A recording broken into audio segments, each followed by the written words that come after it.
چاہے وہ تورات ہو، زبور ہو، انجیل ہو یا اور آسمانی صحیفے، کسی کے اوپر 10 نیکیاں نہیں تھیں ہر حرف پہ، صرف یہ قرآن کو یہ فضیلت حاصل ہے۔ یہ قرآن بڑی عظمت والی کتاب ہے، اور کہا ہے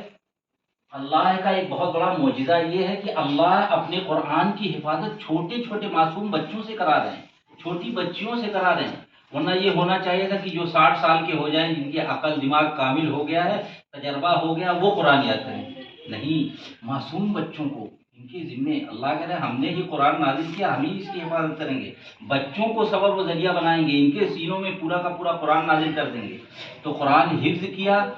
یا قرآن دیکھ کر پڑھا، ناظرہ، ہر حرف پہ 10 نیکیاں ملتی ہیں۔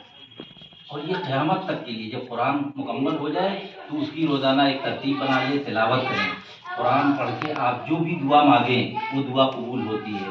قرآن، کوئی گھر میں بیمار ہو، قرآن کی کوئی بھی سورت، سورہ فاتحہ کا سورہ شفا نام ہے، اس کو پڑھ کے پانی پہ دم کر کے، پانی جب تک آ رہا ہے ہم الحمد شریف پڑھ لیں، درود شریف کے بعد الحمد شریف پڑھ کے دم کر کے پی لیں، تو ہمارے لیے شفا کا سبب و ذریعہ ہوگا۔ بہت ساری بیماریوں سے نجات کے لیے سورہ فاتحہ یہ اس کے لیے کافی ہے۔ تو بچے اور بچیاں، جسے اس بچی نے قرآن مکمل کیا، اور بچیاں محنت کریں کہ ہمارا بھی قرآن مکمل ہو جائے، دنیا کی زندگی ختم ہو جائے گی، اللہ پوچھیں گے تمہارا دین کیا ہے، تمہارے نبی کون ہیں، اور تم کو اللہ نے کون سی شریعت دی تھی، یہ چند سوال پوچھیں گے نبی کے بارے میں، کتاب کے بارے میں، قبر کے بارے میں، اور کیا کیا اعمال کیے، کیا کمایا، کیا کھایا، ساری چیزیں۔ تو اللہ رب العزت سے دعا کریں کہ جسے اس طرح انہوں نے قرآن مکمل کیا، سارے بچے بچیاں محنت کر کے وہ بھی کوشش کریں کہ ہم بھی قرآن مکمل کر لیں۔ قرآن کی بڑی فضیلت کی کتاب ہے،